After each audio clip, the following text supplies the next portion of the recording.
এই দুনিয়ার ময়দানে কাদিয়ানীরা কাফের কেন? বিশ্ব নবী মুহাম্মদুর রাসূলুল্লাহ সাল্লাল্লাহু আলাইহি ওয়াসাল্লামকে তারা শুধু শেষ নবী মানে না, খাতামান নাবিয়্যিন। এতটুকুন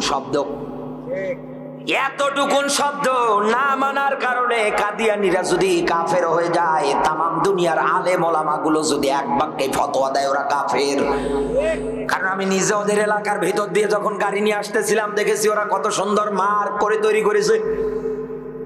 পঞ্চগড় জেলায় দিনের বেলা বালাবালি মাহফিল করার পরে গাড়ি নিয়ে আমি আসতেছিলাম, দেখলাম মেইন গেট ওই জায়গায় সিসি ক্যামেরা। ভিতরে যখন এই ঢুকে দেখি শুধু সিসি ক্যামেরা, প্রত্যেকটা বাড়ি প্রত্যেকটা জায়গায়। নিরাপত্তার জন্য ওরা সিসি ক্যামেরা ব্যবহার করে করে রেখে দিয়েছে, না জানি কখন কোন দিয়ে অ্যাটাক হয়ে যায়। এবং প্রত্যেকটা বাড়ির যে গেট আছে ওই গেটগুলোর মধ্যে নাম দিয়েছে গোলাম আহমদ কাদিয়ানী বাড়ি। এইরকম করে করে ওরা নাম সুন্দর করে লিখে দিয়েছে। ও যশোরের মুসলমানেরা, এক বাক্যে আপনি ফতোয়া দিয়ে দেন কাদিয়ানীরা কাফের। ওরা তো সূরা আহজাবের 40 নম্বর আয়াত পুরোটা অস্বীকার করে না, শুধু খাতামান নাবিয়্যিন এতটুকুন শব্দ অস্বীকার করার কারণে ওরা যদি কাফের হয়, আর এই দেশে যারা মাথায় টুপি দিয়ে মুখে দাড়ি নিয়েও আল্লাহর জমিনে দিন কায়েমের আয়াতগুলো যারা অস্বীকার করে যায়, এই দুনিয়ায় এটা তো কাফেরের বড় দাদা দাদা। এই জায়গায় এখন এই যদি আমি একজনকে বলি চাচা আপনার মেয়ে থাকলে যান কাদিয়ানীর সাথে সম্পর্ক করবে, জুতো খুলে মারবে না? এক কথা বলেন না কেন? এখন এই আপনার রাগ হবে, এখন এই কষ্ট লাগবে। হ্যাঁ, এত বড় কথা বললো, কি দরকার আমাকে এই কথাটা বলার? আরে ভাই, আমি আপনাকে এই কারণে বললাম, কাদিয়ানীরা যদি সামান্য একটা আয়াত এর কিঞ্চিত পরিমাণ অংশ অস্বীকার করার কারণে কাফের হয়, ওদের সঙ্গে যদি কেউ আত্মীয়তার সম্পর্ক না রাখে, আর এই দুনিয়ায় যারা মুসলমানের মতো পরিচয় বহন করে করে যারা কোরআনের আয়াতই মানে না, অস্বীকার করে, কোরআনের আয়াত থেকে কথা বললেই বলে, এই দেশটা উল্টো পাল্টা হয়ে গিয়েছে। এত কাদিয়ানী চাইতো বড় কাফের, এর সঙ্গে খাচ্ছেন দাচ্ছেন ঘুরে বেড়াচ্ছেন, কি গড়া ধরা মিল, বাটাম ফাটাবে বলার পরে আল্লাহ। নাহমাদুহু ওয়া নাস্তাঈনুহু ওয়া নাস্তাগফিরুহু ওয়া নু'মিনু বিহি ওয়া নাতাওয়াক্কালু আলাইহি ওয়া নাউযু বিল্লাহি মিন শুরুরি আনফুসিনা ওয়া মিন সাইয়্যাতি আমালিনা। من يهدي الله فلا مضل له ومن يضلل فلا هادي له ونشهد أن لا إله إلا الله وحده لا شريك له ونشهد أن سيدنا ومولانا محمدا عبده ورسوله الذي أرسله بالحق بشيرا ونذيرا وداعيا إلى الله بإذنه وسراجا وقمرا منيرا فقد قال الله تعالى في كلامه المجيد وبرهانه التوحيد সবাই মিলে পড়ে না আউযু বিল্লাহি মিনাশ শাইতানির রাজিম বিসমিল্লাহির রহমানির রহিম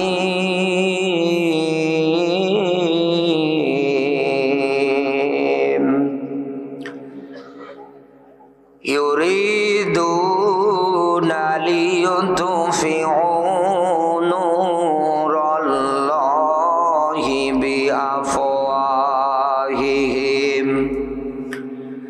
ওয়াল্লাহু মুতিম্মু নূরিহি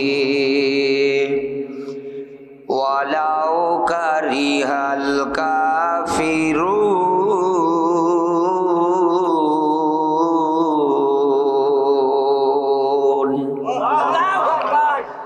সাদাকাতা ইয়া রাব্বানা।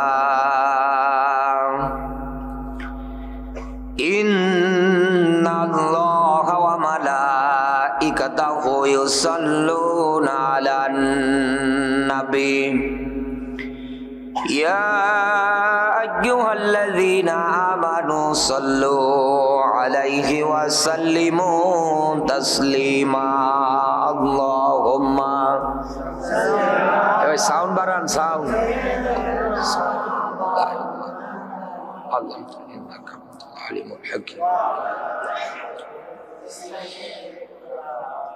পৃথিবীতে কেউ স্থায়ী হয় না, হোক না সে ফিরাউন কি বানা মরুদ, কেউ ভাবে চিরকাল রয়ে না। পৃথিবীতে কেউ স্থায়ী হয় না, হোক না সে ফিরাউন কি বানা মরুদ, কেউ ভাবে চিরকাল রয়ে না। চলে যায় সব ছেড়ে যেতে হয়, মৃত্যু মানে না কোনো পরিচয়। সব রাজা মহারাজা আর মহাবীর,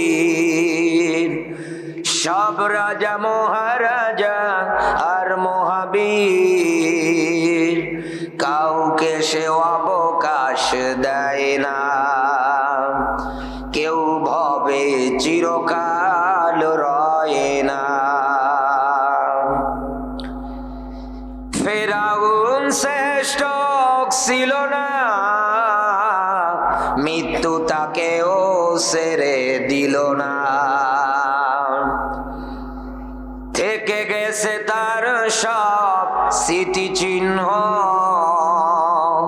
থেকে গেছে তার সব স্মৃতিচিহ্ন। ফিরাউন শুধু ভাবে রয় না। এই সেই পিরামিড দাঁড়িয়ে আকাশের দিকে মাথা বাড়িয়ে, ইতিহাস হয়ে আছে চিরকাল, ইতিহাস হয়ে আছে চিরকাল। ফিরাউন শুধু ভাবে রয় না।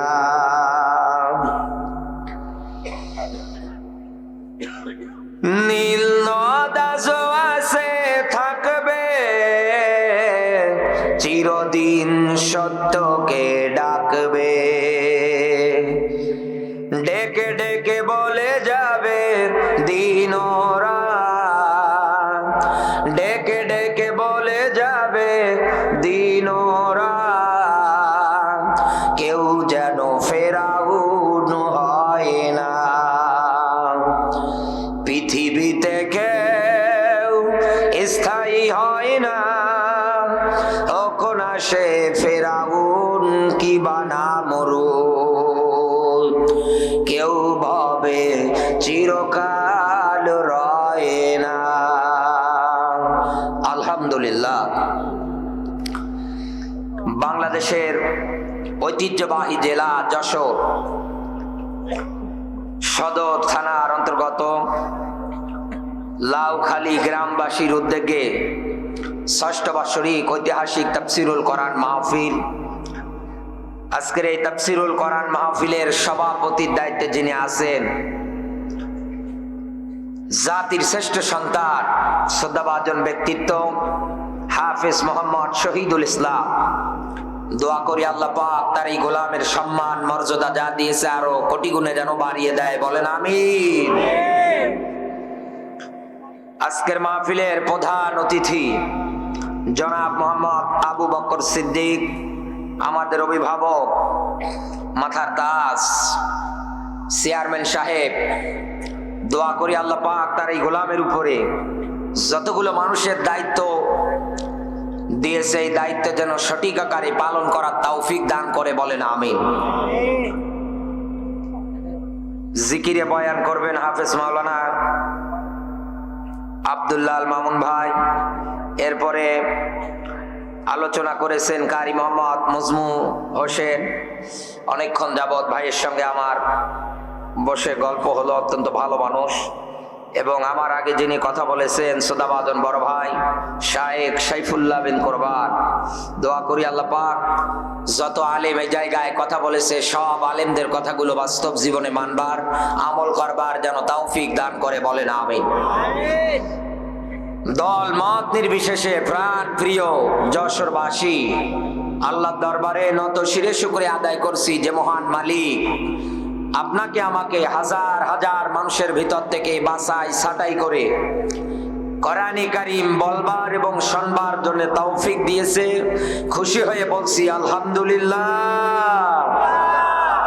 কোরআনের আয়োজনে আমরা সবাই খুশি তো ইনশাআল্লাহ। অনেক লোক জবান খুলছে না, এনারা কি বাড়ির থেকে ওই মন মানসিকতা নিয়ে এসেছেন যে মাহফিলে যাব কোনো কথা বলবো না? একটু সবাই আবার জোরে বলেন তো আলহামদুলিল্লাহ। আমরা এই কারণে কোরআনের আয়োজনে, কোরআনের বিধানে, কোরআনের পক্ষে থাকার এই কারণে আমরা চেষ্টা করব, খুশি থাকব। কারণ আপনি দুনিয়ার ময়দানে যেগুলো অর্জন করতেছেন, আপনি দুনিয়ায় যেগুলো পাচ্ছেন, আপনার চর্ম চোখে যেগুলো দেখতেছেন, দুনিয়ায় একটাও কিন্তু স্থায়ী না। এক কথা বলেন না কেন? দুনিয়ায় একটাও স্থায়ী না। আপনি জানেন আপনার চোখ একদিন বন্ধ হবে, সব পরে থাকবে, কিচ্ছু যাবে না আপনার সঙ্গে। যাবে? সূরা তাকাসসুরের ব্যাখ্যা পড়তে গিয়ে আমি একটা ব্যাখ্যা পেয়েছিলাম, একটা মানুষ যখন মারা যায় তার সঙ্গে দুইটা জিনিস যায়, একটা কবর অবধি পর্যন্ত যায়, এরপরে আবার ফিরে আসে। সেটা হচ্ছে মানুষ, আত্মীয় স্বজন, বন্ধু বান্ধব, আহাল বড়ার মেম্বার যারা আছে, এলাকার মানুষ যারা আছে, তাকে সুন্দর করে কবর পর্যন্ত নিয়ে যায়। এরপর পরে তাকে কবরে দাফনস্থ করার পরে রেখে ফিরে চলে আসে। কিন্তু আরেকটা জিনিস মানুষের চলে যায় তার সঙ্গে, সেটা হচ্ছে ভালো এবং মন্দ আমল। একথা বলেন না কেন? এই দুনিয়ার ময়দানে আপনি যদি ভালো আমল করতে পারেন, কিয়ামতের ময়দানে বাঁচবেন। যদি খারাপ আমল হয় আপনার অবস্থা খারাপ হবে। আমরা কোরআন এবং হাদিস থেকে আজকে নতুন কিছু কথাবার্তা ইনশাআল্লাহ, যেগুলো আমাদের চলার জন্য খুবই এখন দরকার, এই পুরো মুসলিম জাতির জন্য আমাদের দিক নির্দেশনা, আমাদের গাইডলাইন। যেহেতু মরণের পরে কোরআন আছে, কোরআন নামক এই বিধান মরণের পরে আল্লাহ জিজ্ঞাসা করবে নিজে মানার ব্যাপারে। আজ তো অনেক মুসলমান মোছে তেল দিয়ে, দাড়িতে তেল দিয়ে, মাথায় টুপি দিয়ে, গায়ে জুব্ব দিয়ে, আতর খুব সুন্দর সুঘ্রাণ মেখে দাবি করে আমি ইমানদার, অথচ আল্লাহর কোরআনের বিধান মানার ক্ষেত্রে ঘোড়ার ডিম হয়ে বসে আছে। বলতে গেলে আবার রাগ করে, আবার মন খারাপ বলে, আর ছোট মানুষ এত বড় বড় কথা বলে, কি দরকার এসব বলার? আমি তো আপনার দিকে তাকিয়ে বলি না, আমি তো আল্লাহর দিকে তাকিয়ে কথা বলছি। আল্লাহ যে ধরবে, কিভাবে ধরবে আপনাকে? আল্লাহ পাক বলেন ইন্নাহু লাযিকরুল লাকা ওয়া লিকাওমিকা ওয়া সাওফা তুসআলুন।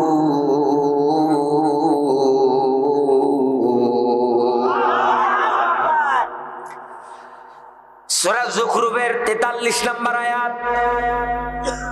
যশোরবাসী ভালো করে বোঝেন, কিয়ামতের ময়দানে আল্লাহ নবীজিকে পর্যন্ত ডাক দিয়ে বলবে, হে নবী, আপনাকে, আপনার উম্মত যারা আছে এদেরকে কিয়ামতের ময়দানে আমি আল্লাহ জিজ্ঞাসা করব, দুনিয়ায় কোরআন মানা হয়েছিল কিনা।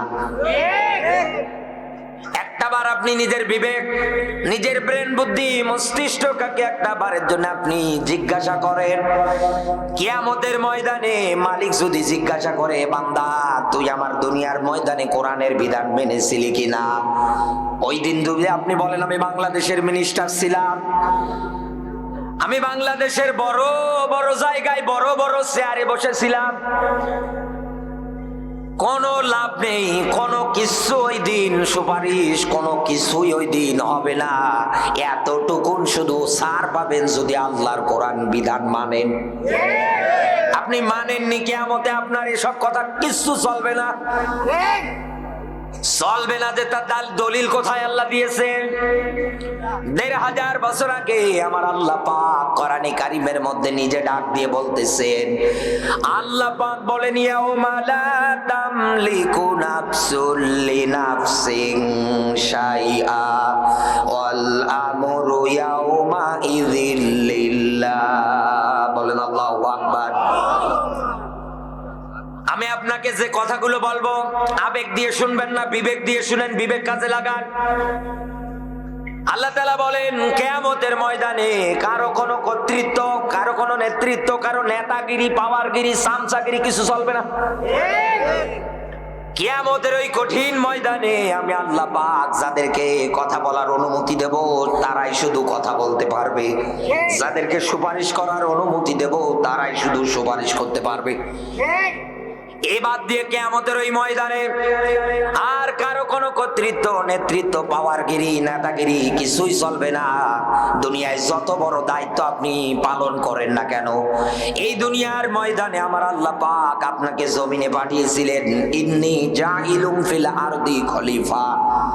জন্মের পর থেকে পরে শুনেও বোঝেও যে আল্লাহ আমাকে জমিনে পাঠিয়েছে। কি কারণে পাঠালো, এই পক্ষে যখন আপনি আলোচনা করবেন কোরআন এবং হাদিসের আলোকে, এই দেশের 5 ওয়াক্ত নামাজ পড়া মানুষগুলো মুখ বাঁকা করে নেয়। এই কথা বলেন না কেন? মন খারাপ করে, কলিজায় গিয়ে লাগে।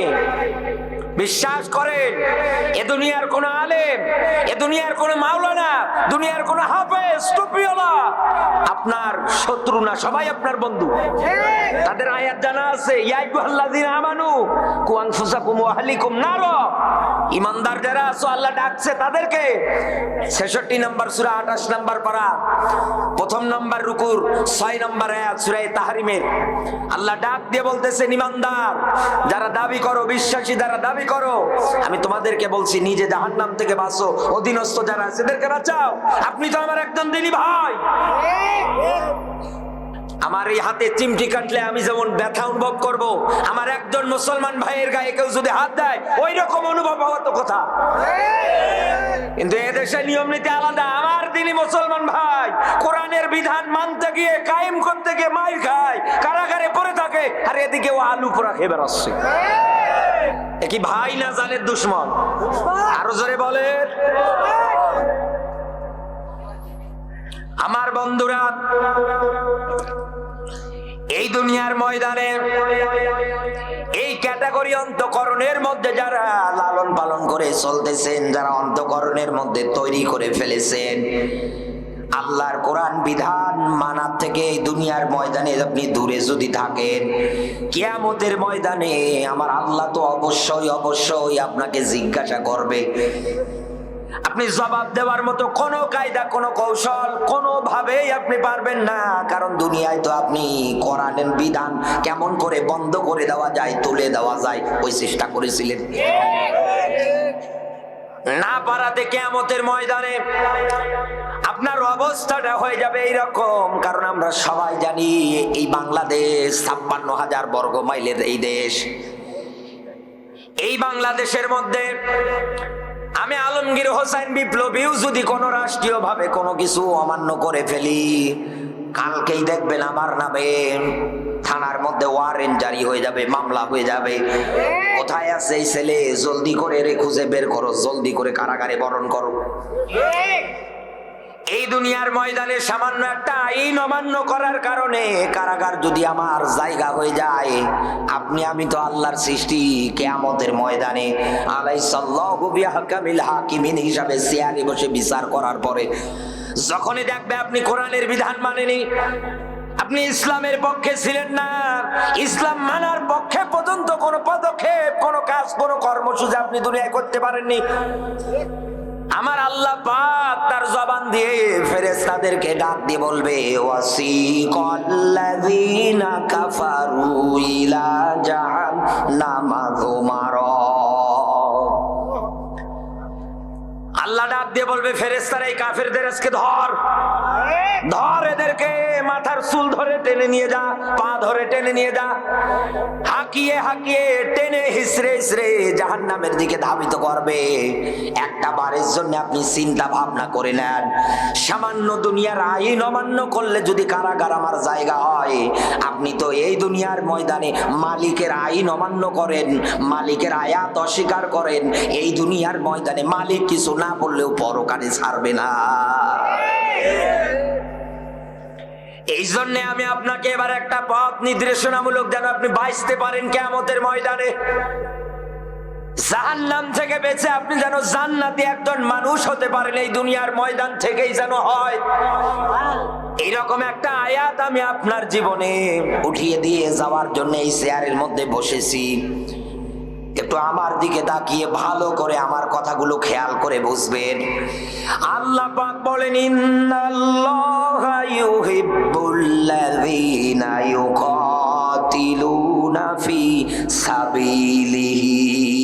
বলেন আল্লাহু আকবার। সূরা সফ 61 নম্বর সূরা, 28 নম্বর পারা, প্রথম নম্বর রুকুর 4 নম্বর আয়াত। এই জায়গার মধ্যে একটা শব্দ আছে সফাং। এই সফাংয়ের এই অংশটুকুন থেকে, এই 4 নাম্বার আয়াতের এই অংশটুকুন থেকে সূরাটার নামকরণ করা হয় সূরা সফ।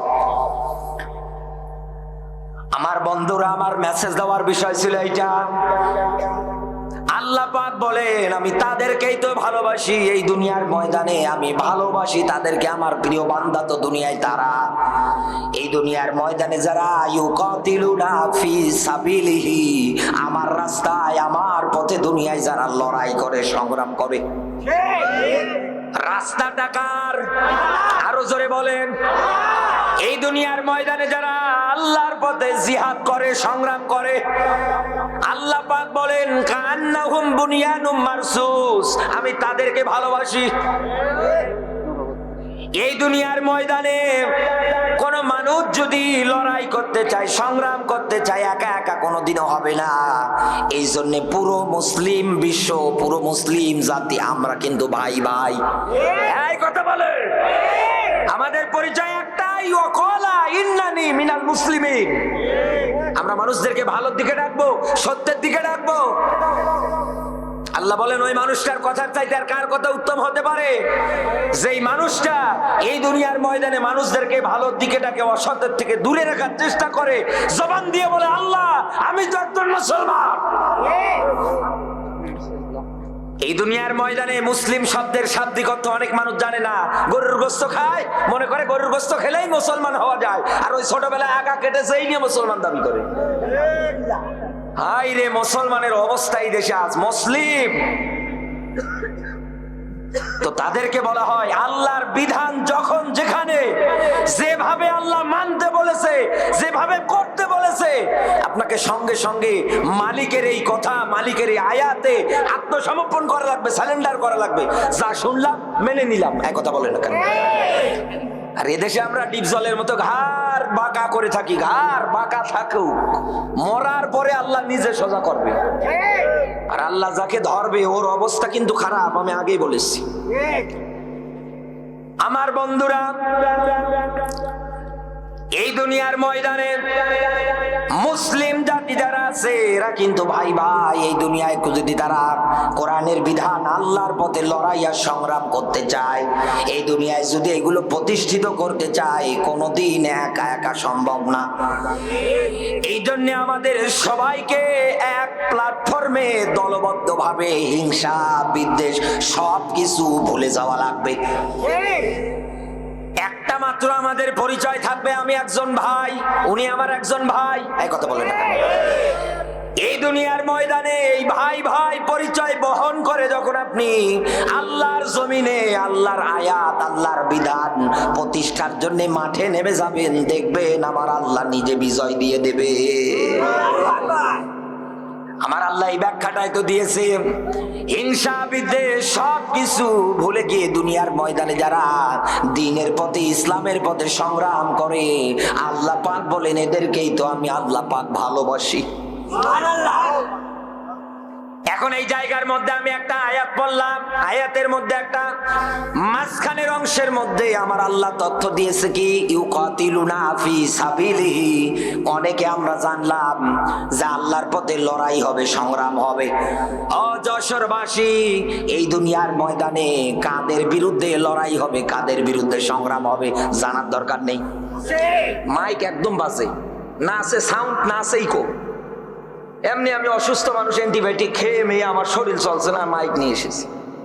সাউন্ড বাড়ায় দাও। আমার বন্ধুরা, এ ভাই এখন এরকম থাকুন, আর বলা বলির দরকার। আমার বন্ধুরা, মনের মধ্যে প্রশ্ন জাগতে পারে এই দুনিয়ার ময়দানে আমরা কাদের বিরুদ্ধে লড়াই করব, কাদের বিরুদ্ধে সংগ্রাম করব। এইবার আমি আপনাকে আয়াত বলছি, বাড়িতে গিয়ে কিন্তু গীবত করবেন তা কিন্তু হবে না। এই জায়গার মধ্যে থেকে আপনি খাতা কলমে নোট করে নিয়ে বাড়ি চলে যাবেন, বাড়ি গিয়ে মেলাবেন।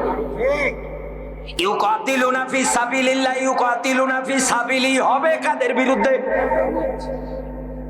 এই দুনিয়ার ময়দানে এই ব্যাখ্যাটা আমার আল্লাহ পাক সূরা তাহরিমের 9 নাম্বার আয়াতে অনেক আগেই সুন্দর করে ব্যাখ্যা করে দিয়েছে।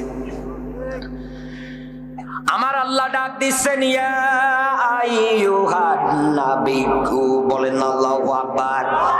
ডাকটা দিয়েছেন কে? ডেকেছেন কাকে? এই দুনিয়ার ময়দানে নবীজিকে আল্লাহ ডাক দিয়ে বলেছিলেন হে নবী। এখন এই জায়গার মধ্যে একটা শব্দ, একটা প্রশ্ন রয়ে যায়, নবীজি কিন্তু এখন দুনিয়ায় বেঁচে নেই, আছে? আরো জোরে বলেন। নবীজি দুনিয়ায় বেঁচে নেই, কিন্তু নবীজির উপরে নাজিলকৃত কিতাব বিসমিল্লাহর বা থেকে শুরু করে সূরা নাসের সিন পর্যন্ত যে ওহীগুলো আমার আল্লাহ পাক নবীজির উপরে করেছিলেন সব কিন্তু আজর হয়ে গিয়েছে। এখান থেকে এইটাই প্রমাণ হয় বিশ্ব নবী মুহাম্মদুর রাসূলুল্লাহ সাল্লাল্লাহু আলাইহি ওয়াসাল্লামকে যে আল্লাহ ডাক দিয়ে কর্মসূচি দিয়েছিলেন, তার জন্য যদি এটা মানা ফরজ হয়ে যায়, তামাম দুনিয়ার যত মানুষ কিয়ামত পর্যন্ত আসবে, ও যদি দাবি করে যে আমি নবীজির উম্মত, তাহলে ওকেও ফরজ হিসাবেই মেনে নেওয়া লাগবে। কারণ কোরআনের বিধান মানা কি? আরো জোরে বলেন। কোরআনের বিধান মানা ফরজ।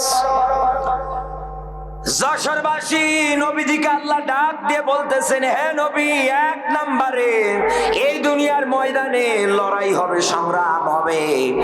জাহিদিল কুফার, দুনিয়ায় যারা কাফের। এই যে কাফ, ফা আর র, ভালো করে বোঝেন। শব্দটা দাঁড়াচ্ছে কুফর, অস্বীকারী, মিথ্যা প্রতিপন্নকারী। এই দুনিয়ার ময়দানে কোরআনে কারিমের আয়াত যারা অস্বীকার করে এদেরকে বলা হয় কাফের। এদেরকে কি বলা হয়?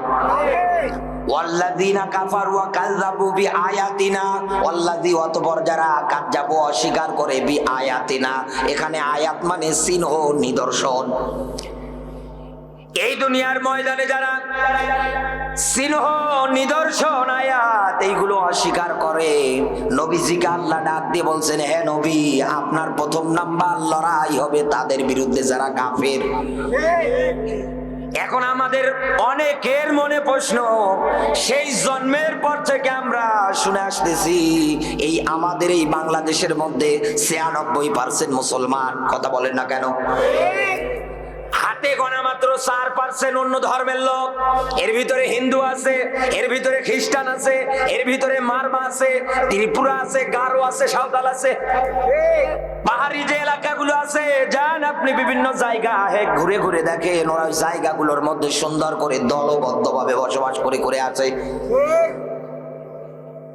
এই যে 4% অন্য ধর্মের লোকেরা, কোন দিন তো আসলো না যে আমাদের তাফসীর মাহফিল, কোরআনের মাহফিল অমুক জায়গায় হবে, আলোচক আসবেন অমুক অমুক, আমরা বন্ধ করে দেব। কথা বলেন না। কোন খ্রিস্টান বলে, কোন বৌদ্ধ বলে, কোন সাঁওতাল বলে, কোন হিন্দু বেটা বলে, বলে কারা? আরো জোরে বলে। এইটাই তো আমি বোঝাতে চাই আপনাকে।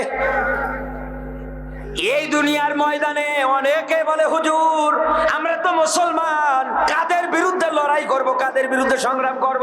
আপনি আন্দাজে জিহাদের ওয়াজ করেন, আন্দাজে বলেন যে আপনি মাঠে নামেন, আন্দাজে বলেন যে আপনি লড়াই করেন, তো করব কাদের বিরুদ্ধে? লোক পাচ্ছেন না, আমি আজকে দেখিয়ে দিয়ে যাচ্ছি। জন্মের পর থেকে একটা আয়াত আমরা আমাদের কর্ণকহরের মধ্যে শুনতে পাচ্ছি, সূরা হামিম সেজদার 26 নম্বর আয়াত। সেই জন্মের পর থেকে আমাদের কর্ণকহরে বাজতেছে। আলেম ওলামারা মাহফিলে আসার পরে জন্মের পর থেকে এই আয়াতগুলো তেলাওয়াত করে করে আমাদের কর্ণকহরের মধ্যে বাজিয়ে যায়। আমরা অনেক মানুষ আছি শোনার পরেও না শোনার ভান করি, কেউ আবার একটু মনোযোগ দিয়ে শোনার চেষ্টা করি। কোরআনে কারীম জানিয়েছে, ওয়াকালাল্লাযীনা কাফারু লা তাসমাউ লিহাযাল কুরআনি ওয়ালগাউ ফীহি লাআল্লাকুম তাগলিবুন।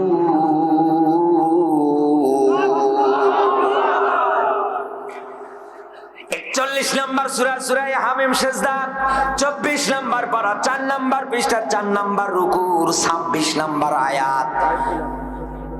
এই জায়গার মধ্যে আল্লাহ শব্দগুলো ব্যবহার করেছেন, দেখেন, ওয়াকালাল্লাযীনা কাফারু, হে নবী, এই দুনিয়ার ময়দানে কাফের যারা হবে ওদের স্বভাব আপনি দেখবেন, যেখানেই আপনি কোরআন প্রচার করতে যান না কেন, বলতে যান না কেন, ওই জায়গাগুলোর মধ্যেই ওরা মারামারি বাজিয়ে দেবে, ওই জায়গাতে ওরা হট্টগোল তৈরি করবে, মানুষ যেন কোরআন বুঝতে না পারে। এই জন্য পাশাপাশি ওরা, ইবনে কাসির নিজে ব্যাখ্যা দিয়েছে এই আয়াতের ক্ষেত্রে, পাশাপাশি ওই জায়গার মধ্যে ওরা ঢোল তবলা পর্যন্ত বাজিয়ে মানুষদেরকে কোরআন শোনা থেকে দূরে নিয়ে যাবে। হে নবী, ওটা এরা করবে কি জন্য জানেন?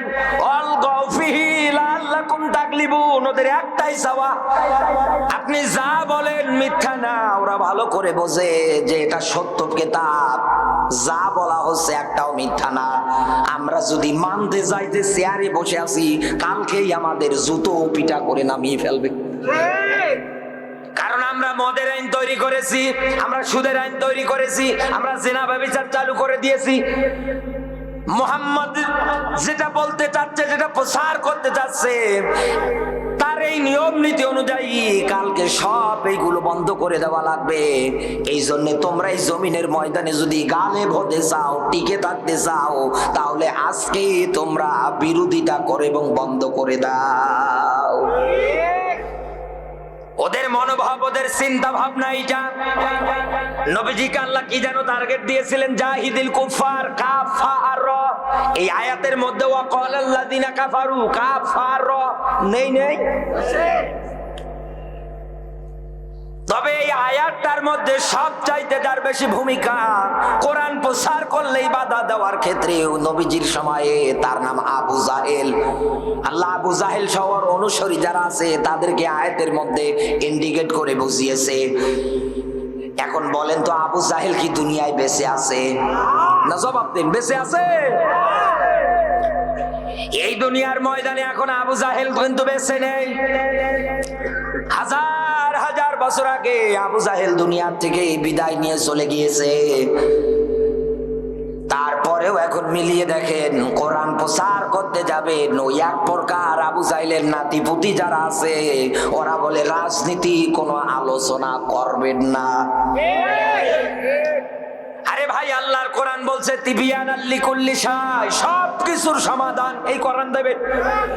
মা ফাররাতনা ফিল কিতাবি মিন শাই, সব ব্যাখ্যা, সব উদাহরণ, সমাজ চলবে কেমন করে, রাজনীতি হবে কেমন করে, অর্থনীতি হবে কেমন করে, সব ব্যাখ্যা কোরআনে দিয়েছে কে? আরো জোরে বলে। দুনিয়ায় যারা আল্লাহর এই নিয়ম নীতি না মেনে আয়াত অস্বীকার করে, আল্লাহ এদেরকে বুঝিয়েছে এ মুসলমান দাবি করলে এরা কাফের, ওরা আবরণ দিয়ে আছে, আর এদের বিরুদ্ধে অস্ত্র ধরা, জিহাদ করা ফরজ। আর আমরা লোক খুঁজে পাই না।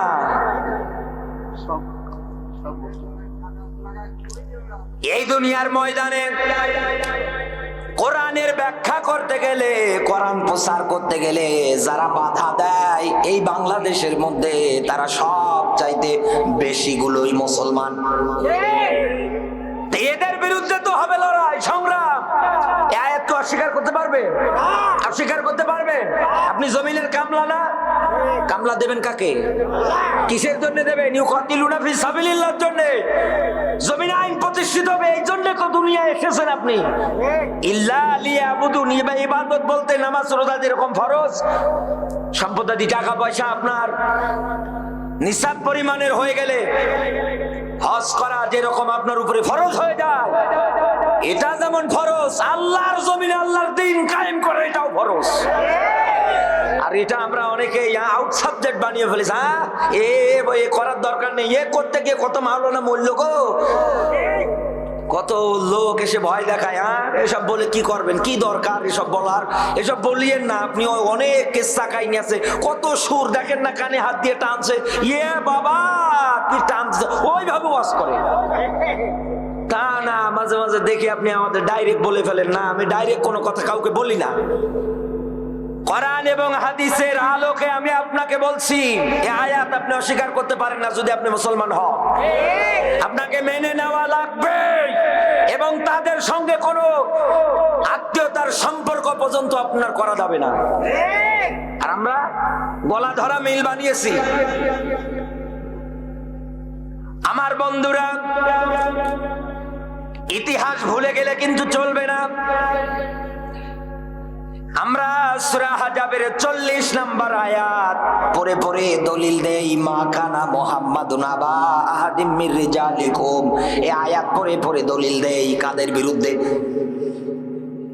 পঞ্চগড় জেলার মধ্যে যারা কাদিয়ানি আছে, এই কাদিয়ানিদের বিরুদ্ধে এই আয়াত পড়ে পড়ে আমরা দলিল দেই যে এই দুনিয়ার ময়দানে কাদিয়ানি যারা হয়, নবীজিকে যারা শেষ নবী মানে না, ওরা কাফের। এক কথা বলেন না কেন? এই দুনিয়ার ময়দানে কাদিয়ানিরা কাফের কেন?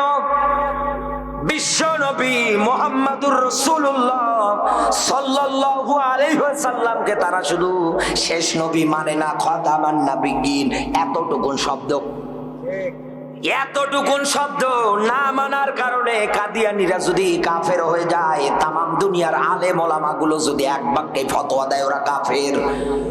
কারণ আমি নিজে ওদের এলাকার ভিতর দিয়ে যখন গাড়ি নিয়ে আসতেছিলাম, দেখেছি ওরা কত সুন্দর মার্ক করে তৈরি করেছে।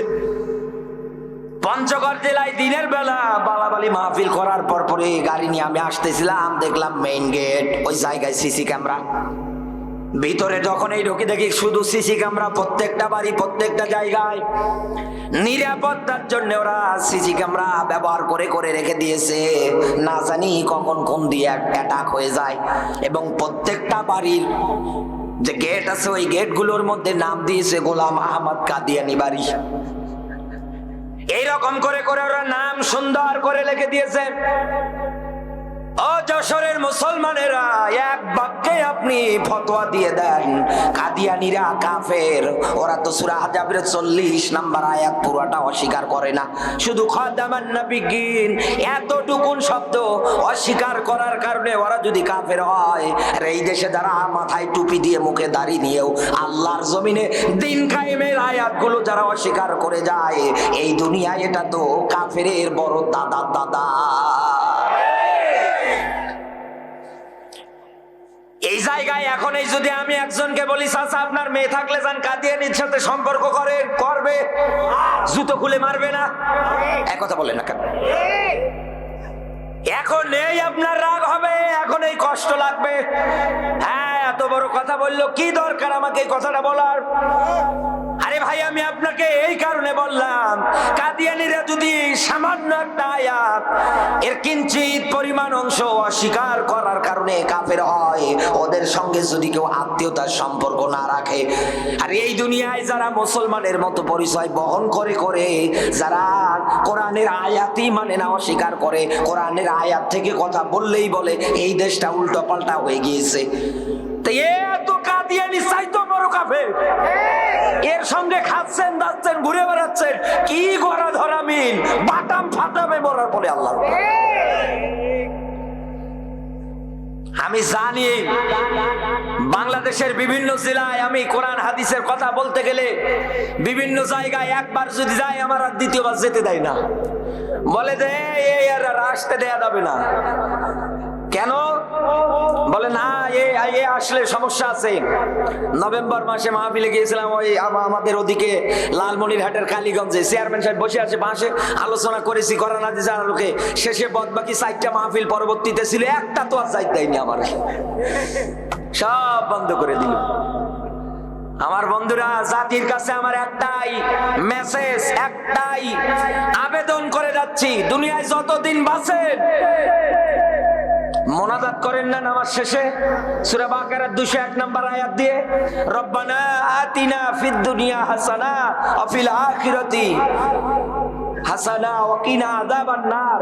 এর ভাবে আমরা বলি না আল্লাহর কাছে, বলি যে আল্লাহ আমাকে দুনিয়ার কল্যাণ দাও, আখিরাতের কল্যাণ দাও, অকিনা আযাবান নার, জাহান্নাম থেকে বাঁচাও। দুনিয়ায় যদি জাহান্নাম থেকে বাঁচতে চান অবশ্যই আল্লাহর দ্বীন কায়েমের পক্ষেই থাকা লাগবে। এর বিকল্প ভাবে কোনদিন আপনি জাহান্নাম থেকে বাঁচতে পারছেন না, পারবেনও না। আর আমরা এই দেশে আজ এগুলোর বিরুদ্ধে লেগে গিয়েছি, বিড়ি খায় আর দিন পার করে যায়, কোনো চিন্তা নেই, কোনো ভাবনা নেই। আমার বন্ধুরা, বিশ্ব নবীকে আল্লাহ ডাক দিয়ে বলতেছেন, হে নবী আপনাকে বলছি দুনিয়ায় কাফের যারা হবে ওদের প্রতি কঠোর হবেন, ওদের সঙ্গে আপনার কোনো আপোষ নেই, ওদের বিরুদ্ধে আপনার জিহাদ হবে, সংগ্রাম হবে।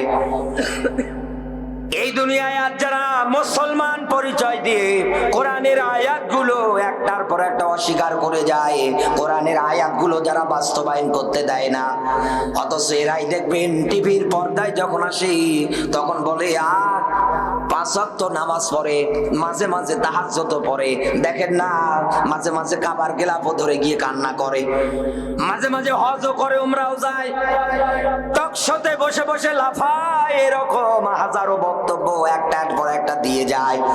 যশোরবাসী যতই নামাজ পড়েন, যতই রোজা রাখেন না কেন, যতই আপনি এই দুনিয়ার ময়দানে কাবার গিলাফ ধরে কান্না করেন না কেন, আল্লাহর জমিনে আল্লাহর দ্বীন আর ইসলাম প্রতিষ্ঠার জন্য আপনার যদি কোনো পদক্ষেপ না থাকে, আপনার যদি কোনো চিন্তা না থাকে, এক বাক্যেই বুঝে নেবেন সবগুলো বিফলে চলে যাবে।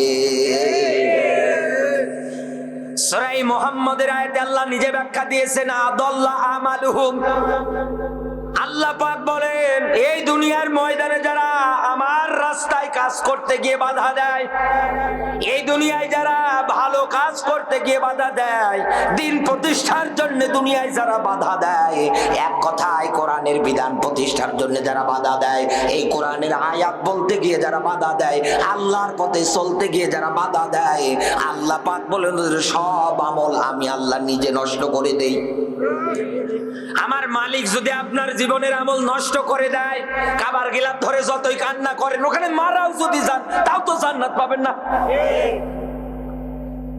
এত ব্যাখ্যা এত সুন্দর করে বলার পরেও যদি আপনি না বোঝেন, তারপরেও গিয়ে যদি তাদের পা ধরে কান্না করেন, তাদের পা ধরে বসে বসে পড়ে থাকেন, আমি মনে করছি এই দুনিয়ায় আপনার চাইতে কপাল পোড়া, আপনার চাইতে হতভাগা দুনিয়ায় আর একটাও নেই।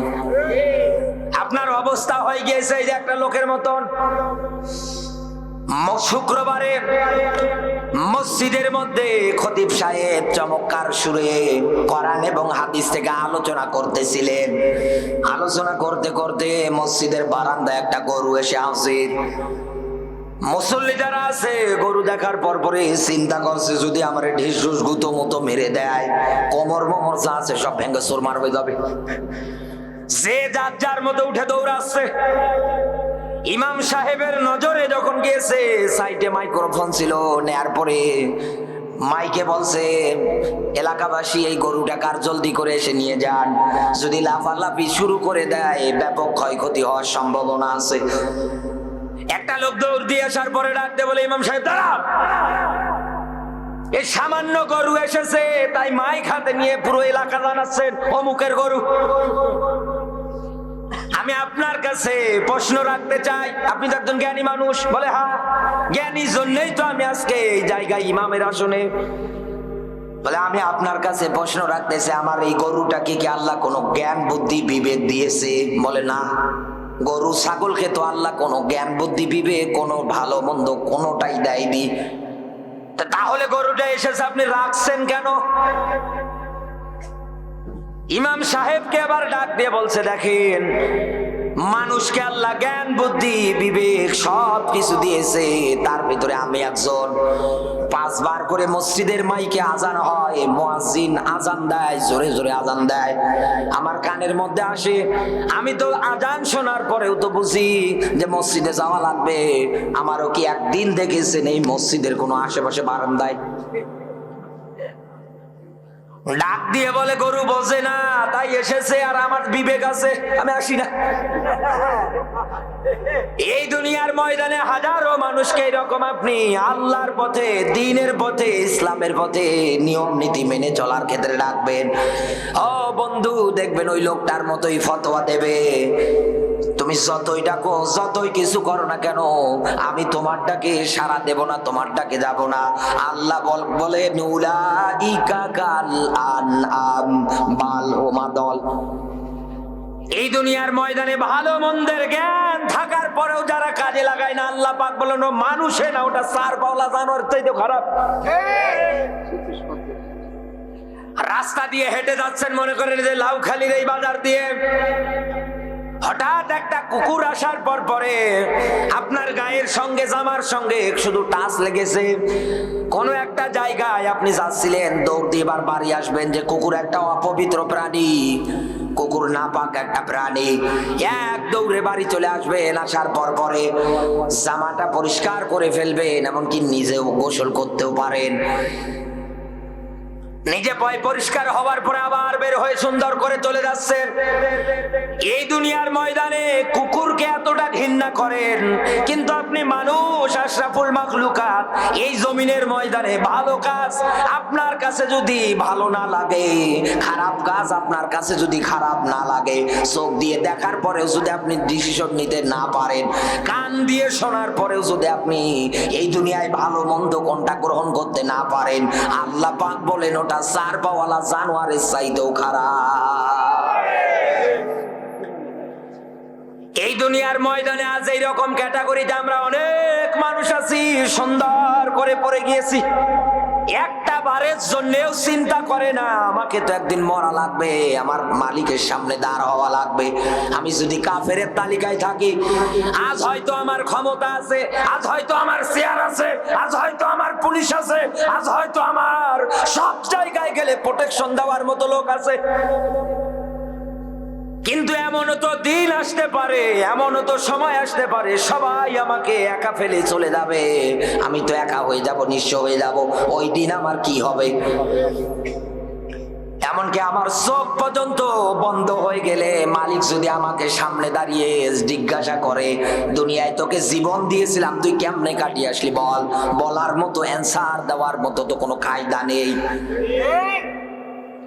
এই দুনিয়ার ময়দানে মানুষ যদি কোরআন পড়ার ক্ষেত্রে কোরআনের এই শব্দগুলো নিয়ে একটু চিন্তা ভাবনা করত, এই দুনিয়ায় কোনোদিন ইসলামের বিরুদ্ধে অবস্থান করত না। আমার বন্ধুরা, তাহলে 1 নাম্বারে ইউকাতিলুনা ফি সাবিলিহি, লড়াই হবে, সংগ্রাম হবে যারা কাফের। কাফের কি মুসলমানের মধ্যে না? মুসলমানের মধ্যেই যারা কোরআন প্রতিষ্ঠায় বাধা দেয়, কোরআনের আয়াত যারা অস্বীকার করে, বুঝবেন ওটা কাফের, এটাই দলিল। 2 নাম্বার পয়েন্টটা এবার শুনে নেন। এই দুনিয়ার ময়দানে আমার আল্লাহ পাক নবীজিকে 2 নাম্বার পয়েন্ট দিয়ে ব্যাখ্যা দিয়েছে, ওয়াল মুনাফিকিন। এই দুনিয়ায় যারা মুনাফিক, দুনিয়ায় যারা, আরো জোরে বলেন, সূরা ফাতির 35 নাম্বার সূরার 32 নাম্বার আয়াত ভালো করে মনে রাখেন। এই দুনিয়ার ময়দানে আমরা সবাই পরিচয় দেই যে আমরা মুসলমান, আমরা ভাই ভাই। আমার আল্লাহ পাক মুসলিম জাতিকে 3 ভাগে বিভক্ত করেছেন, তার ভিতরে একটা পয়েন্ট আমি আপনাকে বলছি। মুসলিম জাতি কিন্তু 3 ভাগে বিভক্ত। 1 নম্বরে নিজেরাই নিজেদের উপরে জুলুম করে। এক কথা বলেন না কেন? বিশ্বাস না হয় আয়াত বের করে এখনই দেখেন। 2 নম্বরে মুসলিম জাতির মধ্যে আর একটা ভাগ আছে, ওরা মাঝামাঝি থাকতে ভালোবাসে। তিন নম্বরে আর একটা ভাগ আছে, এই জমিনের ময়দানে সত্যের পক্ষে ঝান্ডা নিয়ে তরবারি নিয়ে টিকে থাকতে গিয়ে জীবন পর্যন্ত তারা বিলিয়ে দেওয়ার জন্য রাজি আছে। এক নম্বরে নিজেরাই নিজেদের উপরে জুলুম করে, দুই নম্বর মাঝামাঝি অবস্থানকারী, তিন নম্বরে এই দুনিয়ায় ভালো কাজের জন্য তারা জীবন পর্যন্ত বিলিয়ে দিতে চাইবে, বিলিয়ে পর্যন্ত দেবে। মুসলমানের ভিতরে তিন ভাগ। আমার এখন মেইন শব্দ এই জায়গা থেকে নেওয়া লাগবে, দুনিয়ায় যারা মাঝামাঝি অবস্থান করে। যেহেতু মুনাফিক শব্দটা এসেছে, এই দুনিয়ার ময়দানে মুনাফিক তো তারা সুবিধাবাদ আর জিন্দাবাদ, যেদিকে টাকা যেদিকে বিরিয়ানি ওইদিকে দৌড়। বিরিয়ানির দিকেও আয়াত আছে, খাবারের পরে মিষ্টি খাওয়া সুন্নাত, খা জম্মের খাওয়া খা। নবীজির হাদিস কি সুন্দর আমল করে যাচ্ছে। ওই নবী তো জবান দিয়ে বলেছিলেন, এই জমিনের ময়দানে আল্লাহর জমিন আল্লাহর দ্বীন প্রতিষ্ঠা করার জন্য অস্ত্র ধরা পর্যন্ত ফরজ। কথা বলবেন তখন রাগ করে, মন খারাপ করে। আমার বন্ধুরে এবার ভালো করে বোঝেন, আমার আল্লাহ পাক ডাক দিয়ে বলতেছেন, এই দুনিয়ার ময়দানে যারা মাঝামাঝি অবস্থানকারী হবে, দুনিয়ায় যারা মুনাফিক হবে, এ নবী দুই নম্বরে টার্গেট হবে, এদের বিরুদ্ধে আপনি লড়াই করবেন, সংগ্রাম করবেন। কেন করবেন জানেন? ইসলামের 12টা বাঁধানোর জন্য, ইসলাম বিদায় করার জন্য। এই মুনাফিকেরা শুধু মুসলমানের মধ্যেই তৈরি হবে। মুনাফিক যে আমাদের দেশে আছে, মুসলমানের মধ্যেই যে হয়, চিনবেন কেমন করে? আল্লাহ আয়াত দিয়ে ডাক দিচ্ছেন, উদখুলু ফিস সিলমি কাফা। বলেন আল্লাহু আকবার। জন্মের পর থেকে আমরা আয়াতটা শুনে আসতেছি, কিন্তু আল্লাহ আয়াত দিয়ে ডাক দিচ্ছেন, ইসলাম যদি মানতে হয় পরিপূর্ণভাবে মানা লাগবে। এই বর্তমান এখন শীতকালীন সময়ে মোনাজাত করে দিয়ে আমিও বাড়ির দিকে চলে যাব, আপনারাও বাড়ির দিকে চলে যাবেন। বাড়িতে যাওয়ার পরে আস্তে করে বিছানায় ওঠার পরে আপনার স্ত্রী আপনার জন্য কত সুন্দর করে লেপটা বিছিয়ে দিয়ে রেখে দিয়েছে। আপনি আস্তে করে বিছানায় উঠলেন, ওঠার পরে লেপটা সহ টেনে যদি পায়ের কাছে নিয়ে যেয়ে দেন, এরপরে সামান্য একটু টেনে হাঁটু পর্যন্ত যদি ঢেকে রাখেন, হবে? এই হাঁটু পর্যন্ত লেপ দিয়ে যদি মনে করেন যে আর আমার গায়ে কোনো শীত লাগবে না, আমার গায়ে এমনি গরম হবে, কারণ পায়ের দিক গরম হলে এদিকেও গরম হবে, এই কথা বলেন না কেন? এটা কি সম্ভব? আরো জোরে বলেন। এই দুনিয়ার ময়দানে মুনাফিক যারা আছে, ওরাও কিন্তু এই চিন্তাধারাই নিয়ে থাকে যে পায়ের দিকে সব পরে থাক, সুবিধাবাদ আর জিন্দাবাদ, মাইরের পথ যেদিকে আছে আমরা ওদিকে যাব না। তারা সব সময়ের জন্য ইসলামের 12টা বাজানো দান্দা নিয়ে সব জায়গায় চলাচল করে। তাদের জবান হয়ে যায় দুইটা। কাফেরদের কাছে যখন যায় বলে আমরা তোমাদের সঙ্গে আছি, মুসলমানদের কাছে যখন আসে বলে আমরা তোমাদের সঙ্গে আছি। দেখো না আমাদের দাড়ি কত বড়, দেখো না মাথায় টুপি কত বড়, দেখো না নামাজ পড়তে পড়তে কপালের মধ্যে দাগ পর্যন্ত পড়ে গিয়েছে। আমরা কি মুসলমানদের বিরুদ্ধাচারণ করতে পারি?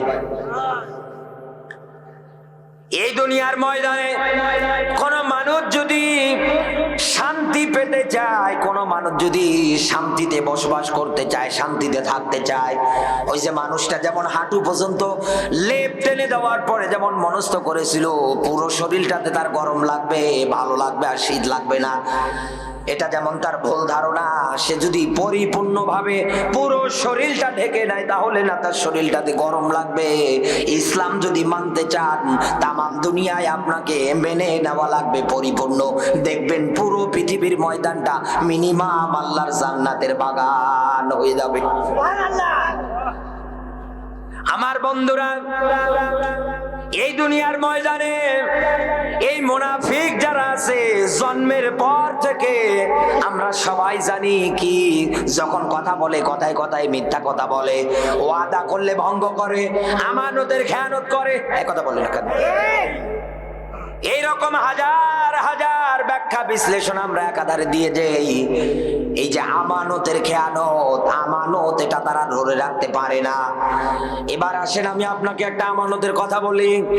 ইন্নাল্লাহা ইয়া'মুরু বিল আদলি ওয়াল ইহসান, বলেন আল্লাহু আকবার।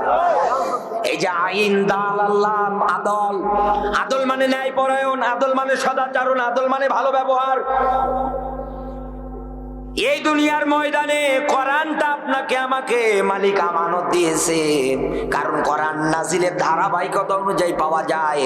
আল্লাহ পাহাড়কে পর্যন্ত ডাক দিয়ে বলেছিল, পাহাড় আমি তোমার উপরে কোরআনটা দিতে চাই। পাহাড় ভয়ে কাঁপতে কাঁপতে ভীত হয়ে গিয়েছে, ডাক দিয়ে বলেছিল, মালিক আমানতের ভার আমি গ্রহণ করতে পারবো না। জমিনকে বলেছিল, জমিন বলছে, আল্লাহ আমার দ্বারা সম্ভব না। শেষ পর্যন্ত মানুষদের উপরে এই কিতাবটা এখন আমানত আছে। এই দুনিয়ার ময়দানে আজ আমরা এই আমানতের খেয়ানতকারী অনেকে হয়ে বসে আছি। আমরা আজও এই দুনিয়ার ময়দানে আল্লাহর এই নাজিলকৃত কিতাবের সঙ্গে আমানতদারিটা ঠিক রাখতে পারিনি এইভাবে। এবার আমি আপনাকে ব্যাখ্যা দিচ্ছি, ভালো করে বোঝেন। এক নম্বরে যে আইন, দাল, আল্লাহ, এই আদল শব্দটা নিয়ে বলছে, এক নম্বরে দুনিয়ায় কোন মানুষ যদি আদল করতে চায়, প্রশ্ন থাকবে আদল করবো কার সঙ্গে? দুনিয়ায় কোন মানুষ যদি আদল করতে চায়, অবশ্যই অবশ্যই বিসমিল্লাহর বা থেকে শুরু করে সূরা নাসের সিন পর্যন্ত আল্লাহ যা দিয়েছে সবগুলোর সঙ্গে ওকে আদল করা লাগবে।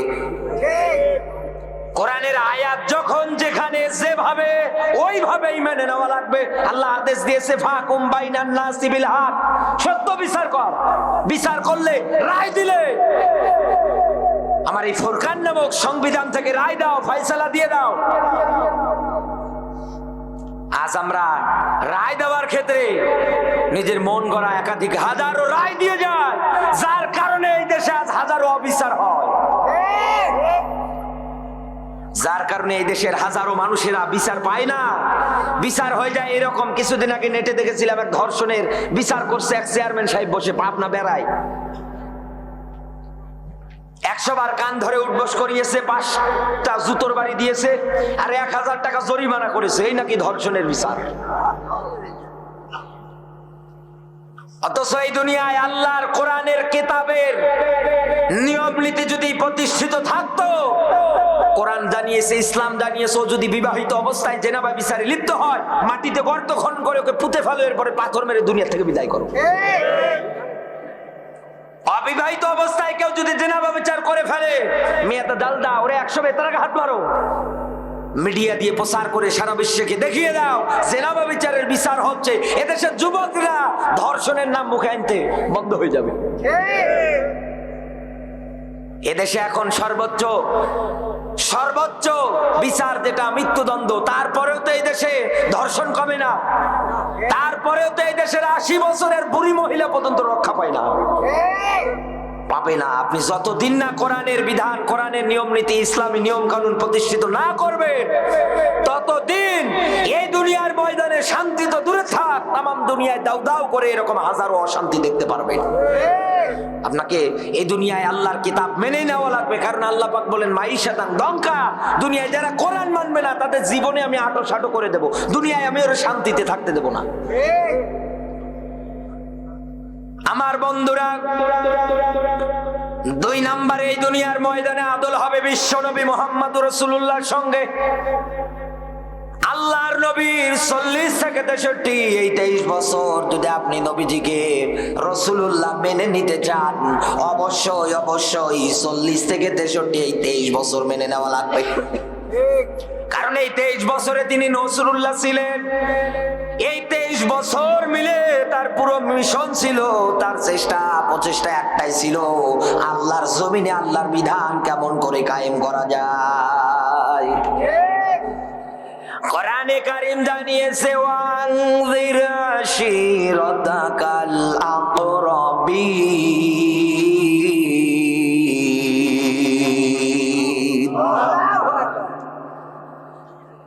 ভালো করে বোঝেন।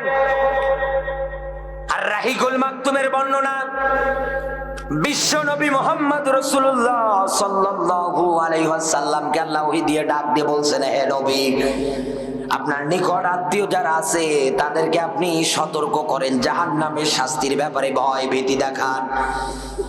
আল্লাহর নবী আমার ওই সময়ের মধ্যে সাফা পাহাড়ের পাদদেশে গিয়ে দাঁড়ালেন। আগেকার জামানার নিয়ম নীতি সিস্টেম এটাই ছিল, কেউ যদি বিপদে পড়তো পাহাড়ের উঁচু জায়গায় গিয়ে দাঁড়াতো, লোকজন দূর থেকে দেখতো যে লোকটা আসলেই বিপদে পড়েছে, তাকে সাহায্য করা দরকার। নবীজি আমার উপত্যকায় যখন দাঁড়িয়ে আছে, লোকজন এক এক ভাবে জড়ো হয়ে যাচ্ছে। নিচের মধ্যে যিনি দাঁড়িয়ে আছেন তার অনেক রক্তীয় সম্পর্কের মানুষ পর্যন্ত দাঁড়িয়ে আছে। তার ভিতরে একজন হচ্ছেন আবুল আহাব। নবীজি যখনই বলেছেন, আমি যদি তোমাদেরকে বলি এই অহুদ পাহাড়ের, এই সাফা পাহাড়ের পাদদেশের একদল লোক অস্ত্র শস্ত্র নিয়ে রেডি হয়ে আছে, যে কোনো টাইমে যে কোনো সময়ে তোমাদের উপরে অ্যাটাক করে দেবে, আক্রমণ করে দেবে, তোমরা কি বিশ্বাস করো? ওই সময়ের মধ্যে যারা কাফের বেঈমান ছিল, মুশরিক ছিল, তারা সবাই বলেছিল হ্যাঁ আমরা মেনে নিলাম, বিশ্বাস করে নিলাম, কারণ জন্মের পর থেকে আজ পর্যন্ত তোমার আচরণে কোনোদিন আমরা 2 নাম্বারই পাইনি। তুমি আমানতের কোনোদিন খেয়ানত করো না, তুমি কোনো মিথ্যা কথা পর্যন্ত আজ পর্যন্ত বলনি। আমরা এক বাক্যে তোমার কথাটা মেনে নিয়ে নিলাম। বিশ্ব নবী মুহাম্মদুর রাসূলুল্লাহ সাল্লাল্লাহু আলাইহি ওয়াসাল্লাম এবার যখন ঘোষণা দিয়ে দিলেন, আমি আল্লাহর পক্ষ থেকে একজন রাসূল, আল্লাহর পক্ষ থেকে একজন নবী, আমি তোমাদেরকে এসেছি জাহান্নামের শাস্তির ব্যাপারে ভয় দেখাতে, জাহান্নাম থেকে বাঁচাতে। নিজের রক্তীয় সম্পর্কিত মানুষটা পাথর হাতে নিয়ে নবীজির দিকে ছুঁড়ে মারলেন। আমার আল্লাহ বরদাস্ত করলেন না, এই লোকটাকে ইতিহাসে এমন নিকৃষ্ট মরণ দিয়েছে, প্লেগ রোগ। শেষ পর্যন্ত ওর বাড়ির আত্মীয় যারা আছে, আহাল বর্ডার যারা আছে, ওকে বাড়ি থেকে বের করে জঙ্গলে ফালিয়ে দিয়ে আসলো, নামদার আবুল আহাব। জানাজাও হয়নি, কেউ গোসলও দেয়নি, জঙ্গলের মধ্যে পচতে পচতে মারা গিয়েছে। ইতিহাস সাক্ষী আছে, এই দুনিয়ার ময়দানে আজও যারা আল্লাহর কোরআনের সঙ্গে আদল করতে পারে না, নবীজির সঙ্গে যারা আদল করতে পারে না, এই দুনিয়ার ময়দানে যারা বিধান মোতাবেক কাজ করতে পারে না, শুনে রাখে না, আবুল আহাবকে কিন্তু আল্লাহ ছাড় দিয়েছিল, কিন্তু ছেড়ে দেয়নি। কুকুর শিয়ালে ওর লাশ খেয়েছে। আল্লাহ না করুক এইরকম দিন আপনার কপালেও আসে কিনা। এই জন্য আমি আপনাকে হেদায়েতের দিকে ডাকছি, আপনি হেদায়েতের পথে ফিরে আসেন। আপনি আজও সময় আছে, দিন আর ইসলামী নিয়ম নীতিটা মেনে নেন, সুন্দর করে মেনে নেন, দিনের পথে ইসলামের পথে ফিরে আসেন।